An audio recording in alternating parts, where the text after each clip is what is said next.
ಬೆಂಗಳೂರಿನಲ್ಲಿ ನೀರಿನ ಪೈಪ್ ಒಡೆದು ಅವಾಂತರ ಸೃಷ್ಟಿ ಆಗ್ಬಿಟ್ಟಿದೆ. ರಸ್ತೆ ಸಮೇತ ಸ್ಫೋಟಗೊಂಡಿದೆ. ಮನೆಯೊಳಗೆ ನೀರು ನುಗ್ಗಿಬಿಟ್ಟಿದೆ. ಹೆಗ್ಡೆ ನಗರದ ಬಿಡಿಎಸ್ ಲೇಔಟ್ನಲ್ಲಿ ನಡೆದಿರುವಂತಹ ಘಟನೆ ಇದು. ಪೈಪ್ ಸಿಡಿದು ಮನೆಯೊಳಗೆ ನುಗ್ಗಿದೆ ಕಾವೇರಿ ನೀರು. ನೀರಿನ ರಭಸಕ್ಕೆ ಮನೆ ಕಿಟಕಿ, ಕಾರಿನ ಗಾಜು ಪುಡಿ ಪುಡಿಯಾಗಿ ಹೋಗಿದೆ. ಸುಮಾರು 3 ಅಂತಸ್ತಿನ ಮೇಲೆ ಈ ನೀರು ಚಿಮ್ಮಿದೆ ಎನ್ನುವಂಥದ್ದು ಗೊತ್ತಾಗಿದೆ. ಕಾವೇರಿ ನೀರು ಈ ಭಾಗದಲ್ಲಿ ಹರಿಯುತ್ತೆ.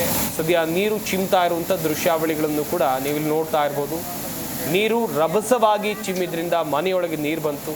ಅಷ್ಟೇ ಅಲ್ಲದೆ ಮನೆಯ ಗಾಜುಗಳು ಪುಡಿ ಪುಡಿ ಆಯಿತು. ಸ್ಥಳದಲ್ಲೇ ನಿಲ್ಲಿಸಿದಂಥ ಕಾರ್ನ ಗಾಜುಗಳು ಕೂಡ ಪುಡಿ ಪುಡಿ ಆಗಿದೆ. ಕಂಪ್ಯೂಟರ್, ಲ್ಯಾಪ್ಟಾಪ್ ಎಲ್ಲವೂ ಅಂತೇಳಿದರೆ ಮನೆಯಲ್ಲಿದ್ದಂಥ ವಸ್ತುಗಳು ಎಲ್ಲವೂ ಕೂಡ ನೀರಿನಿಂದ ಹಾಳಾಗಿದೆ ಎನ್ನುವಂಥದ್ದು ಗೊತ್ತಾಗಿದೆ. ಪೈಪ್ ಸ್ಫೋಟಗೊಂಡು ಕಾವೇರಿ ನೀರು ಚಿಮ್ಮಿರುವಂಥ ದೃಶ್ಯಾವಳಿಗಳನ್ನು ನೀವಿಲ್ಲಿ ಗಮನಿಸ್ತಾ ಇರ್ಬೋದು.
ಜಿ ಕನ್ನಡ ನ್ಯೂಸ್ ಈಗ ನಿಮ್ಮ ಮನೆಯಲ್ಲೇ ನೋಡಿ.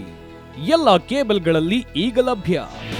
ನಿಮ್ಮ ನೆಚ್ಚಿನ ಜಿ ಕನ್ನಡ ನ್ಯೂಸ್ ಈಗ ಸನ್ ಡೈರೆಕ್ಟ್ ನಲ್ಲಿ number 292, Tata Play number 1664, Jio TV number 1334, NXT digital number 30, in cable number 30, city networks 51, U digital number 162, GTPL number 17, Rockline telecommunications number 42, Shri Basaveshwara cable number 168, rural cable network 60, Vinayaka digital 57, Abhishek cable 821, city channel 53, Siddeshwara cable network 57, ವಿ4 digital infotech 628, Surya digital networks 53, Gajanan digital number 836, Malnad infotech private limited number